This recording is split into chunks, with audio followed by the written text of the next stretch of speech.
Hey guys, welcome back to my YouTube channel. Today I'm gonna be showing you guys how I do my makeup. I already started my eyebrows because they're just the most boring and like precise. I do normally use the got2b glue so that I can just like glue them down and they won't move. But I'm gonna try to do them like this. I do it once in a while. I don't always do it when I go out.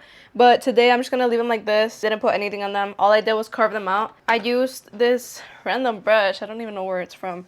I used this brush to be able to line up my eyebrow, and I use the Estee Lauder foundation in the shade 1 and 2. To blend it out, I use this Real Cosmetics brush. It's called Deluxe Crease Brush. I literally just use it to buff it out the bottom and the top. If you know, this foundation does dry really quick, so you have to be really quick with what you're doing, or else like it's gonna be like tattooed on to how you first placed it. Now what I'm gonna do, I do like to spot conceal, so I like to grab my e.l.f. color corrector and I put it right where I have redness.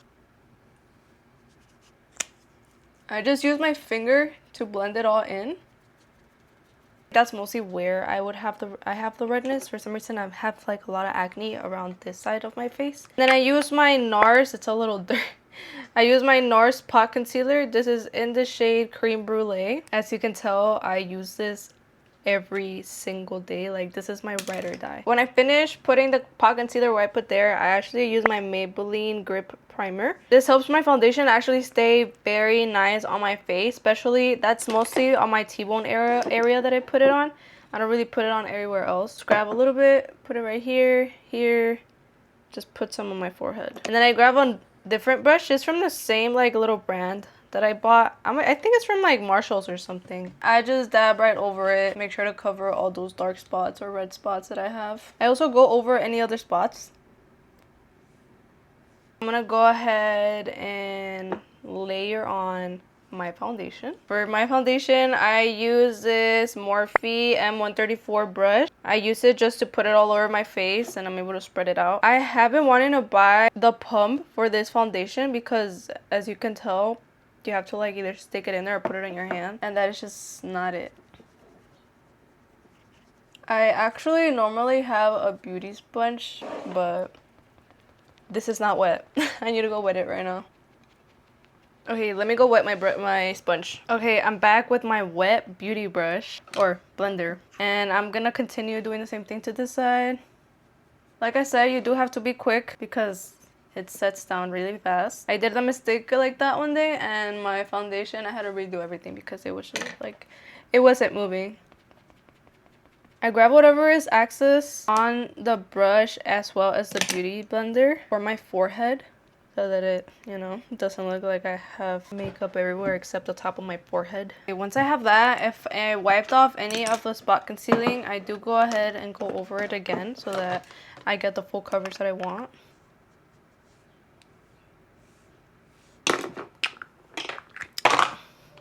Once we're done with that, I go ahead and contour. So I use this Fenty Beauty contouring stick. This is how she looks. And I just go ahead and do like a little swipe here, line, and then we're gonna go ahead and contour our nose. Then I also put some right there. This is the brush that I use to blend in. It's the Real Techniques Expert Face Brush. This is how she looks. And we're gonna go ahead and blend her in. Once I'm done blending my face, I go ahead and grab this little brush again so that I can be precise and contour my nose as well as this like upper brow area. Actually guys, to contour my nose, thank God I haven't really blended it all out, I use this Real Techniques 200 brush, 210. And this has like a slimmer shape to it so that you're able to be a little more precise with the look instead of like blending. You're just blending the outer edge. And I'm bringing it up to my eyebrows. I feel like it gives it a little more of a snatched look. And that is how I contour my nose. Moving on to my concealer. Just kidding, we're not doing concealer. We're actually gonna do brush. Next is gonna be my blush. I use this e.l.f. blush. It's in the shade Suave Mauve.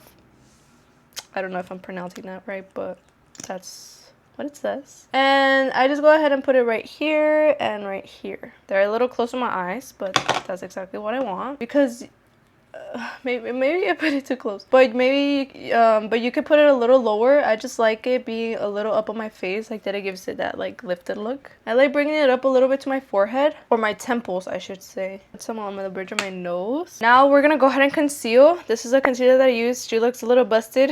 It's the Huda Beauty concealer. This is in the shade Honey, and I just go ahead and put this in the inner corners of my eye, just like that. I let it sit for a little bit, and I use my Huda Beauty powder. This is in Banana Bread. Go ahead and open it, and I grab one of my beauty sponges, my beauty blenders, whatever they're called, and then I also grab this one, which is a Fit Me press powder. I do have another what do you say? I have another one that I use separately, but we'll just use the same one to use this one. Well, I like doing that because as soon as I finish blending, I like setting it so it doesn't crease. We're gonna go ahead and blend it. I do make horrible faces. I'm pretty sure every girl does to blend in their concealer because you want 0 creases. So let's go ahead and blend this. I just blend the inner corners. Stretch your face out, you know. Okay, now that we're done with one eye, let's keep our eyebrows raised so it doesn't crease. You're gonna use your Huda. I use my Huda powder. Press it in, and voila, we're gonna use the same technique on the other eye. Period. Okay, now we're gonna use my pressed powder, and we're gonna go over it, same thing, so that we make sure that everything is locked in place. And I'm gonna go ahead and put it on my chin, on my smile lines, and my forehead. Basically, I try to stick to my T-zone because, as I said, I think my T-zone is the one that sweats the quickest or gets oily the quickest. I'm actually going to use this big brush that I have. It's from Real Techniques too. It's 262. Put it in here. Dab it everywhere. And as you can tell, we look pale. So we're going to go ahead and add a little bit of blush. We're going to add blush there. I like squishing my brush a little bit. I have no idea where this brand is from. Now we have color back. And let me go get my contour palette. This is a contouring palette that I use. I bought this at TJ Maxx, I think. Somewhere there. I'm going to use this color right here. I'm just going to remove the excess and put it on my forehead. To remove the excess foundation that was left on my lips, I just go with a Q-tip and I go right over my lips. I'm going to go ahead and put a little bit of mascara on my lower lashes because I feel like I look weird without it. And this is the CoverGirl Lash Blast Volume Waterproof Mascara. That was a lot to say. Guys, ignore my dog in the background. He's fighting an invisible ghost. No, no, no, no! And now I'm gonna go ahead and set with the Make It Last Milani. Where the fuck did I get Maybelline from? Milani setting spray. Okay, guys, that is pretty much it. Okay, this is our finished look. All I do for my makeup, the only difference I did was I didn't use the Got2b glue. I'm gonna put this as a lip gloss. Okay, so my lips don't look so like dry. But okay guys, hopefully you enjoyed this YouTube video today. I'll see you in the next one. Bye!